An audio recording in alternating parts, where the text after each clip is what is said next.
24 నెలల ఒక్క కొత్త ఇటుక పెట్టిండా రేవంత్ రెడ్డి? ఎక్కడైనా హైదరాబాద్లో ఇల్లు కట్టిండా? ఒక్క ఇల్లు కాదు, ఒక ఇటుక పెట్టిండా ఎక్కడైనా? కానీ ఇటుకలు కూలగొట్టినవి మాత్రం బొచ్చెడు ఉన్నాయి. ఒకటి కాదు, రెండు కాదు. ఇక మీ కూకట్పల్లి ఎమ్మెల్యే సాబ్ ఇక్కడనే ఉన్నాడు. కూకట్పల్లిలో రోజు నాకు ఫోన్ చేసిండు కృష్ణన్న, అన్న మా దగ్గర బుచ్చమ్మ అని ఒక ఆమె చచ్చిపోయింది, ఉరి పోసుకొని అన్నాడు. ఏమైంది అంటే హైదరాబాద్లో వచ్చి ఆమె ఇంటి మీద స్టిక్కర్ వేసింది, నీళ్లు కూడా కొడతామని నోటీస్ వేసింది. వేసే వరకు హైబత్ తిన్నది.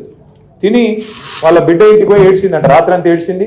ఆయనతో రాత్రి ఉరి పోసుకొని వాళ్ళ బిడ్డ ఇంట్లోనే చచ్చిపోతే నేను కూడా పోయి వచ్చి కలిసి ఆ బిడ్డకు వాళ్ళకి ధైర్యం చెప్పొచ్చిన. అంటే ఇందిరమ్మ ఇల్లు, ఇందిరమ్మ రాజ్యం అంటే గిదేనా?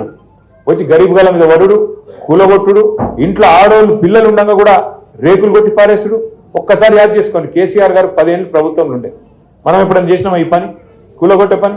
ఏం చేసిండు కేసీఆర్ మీదకెళ్ళి?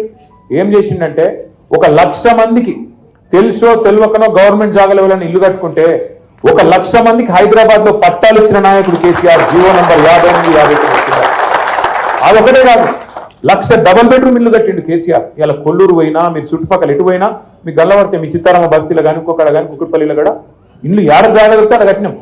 జాగా లేకపోతే హైదరాబాద్ బయట పోయి ఆడ కూడా కట్టినాం. 1,00,000 డబుల్ బెడ్రూమ్ ఇల్లు హైదరాబాద్లో కోసం కట్టినాం.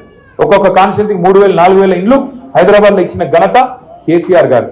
నిజంగా కాంగ్రెస్ వాళ్ళకు అడ్డిమారి గుడి దెబ్బల అవకాశం వచ్చింది. ఏం చేయాలి? కేసీఆర్ కంటే ఎక్కువ పేరు తెచ్చుకోవాలంటే కేసీఆర్ కంటే ఎక్కువ ఇల్లు కట్టియాలి. కేసీఆర్ 1,00,000 కడితే నువ్వు 2 లక్షల ఇల్లు కట్టేవాడు వద్దనడా? కేసీఆర్ 1,00,000 పట్టాలి ఇస్తే నువ్వు 2 లక్షల పట్టాలి. అంతేగాని కేసీఆర్ కట్టిండు కాబట్టి నేను కులగొడతా, మరి ఇదెక్కడ నీతి, ఇదెక్కడ రాజ్యం? ఇందిరమ్మ రాజ్యం అంటే ఇండ్లు కూలగొట్టుడే నీత మనం అడగవలసిన అవసరం ఉన్నది.